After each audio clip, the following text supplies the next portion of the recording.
আসসালামু আলাইকুম রহমতুল্লাহ।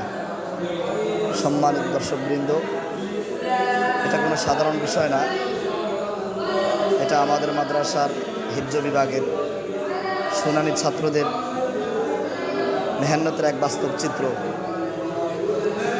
এই ছোট ছোট বাচ্চারা আসলে অনেকে এ সময় ঘুমিয়ে পড়লেও এই ছোট ছোট বাচ্চারা কোরআন আয়াত্ত করার জন্য, কোরআন হেফজ করার জন্য এরকম চেষ্টায় ব্যস্ত থাকে। রাত প্রায় 11টা পেরিয়ে গেলেও তাদের মেহনতে কোনো কমতি দেখা যাচ্ছে না। এটা আসলেও আমাদের মাদ্রাসার সারা বছরের ধারাবাহিক মেহনত, কোনো চাপ নাই এবং ইফরাত তাফরিদ নেই। ছেলেরা নিজেদের থেকেই আলহামদুলিল্লাহ সারা বছর এরকম মেহনত চালিয়ে যাচ্ছে।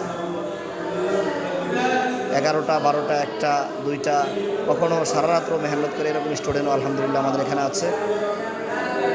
আপনারা আমাদের এই স্টুডেন্টদের জন্য দোয়া করবেন, আল্লাহ তাআলা যেন এদেরকে হাফেজে মামুল, আলেমে মামুল হিসাবে কবুল করে এবং সকলকে দ্বীনের দায়ী হিসাবে কবুল করে এবং আমাদের মাদ্রাসাকে কবুল করে।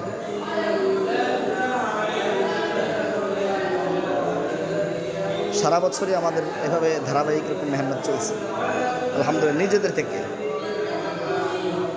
আপনারা যখনই কেউ আসবেন ইনশাআল্লাহ সর্ব অবস্থায় এরকম দেখবেন।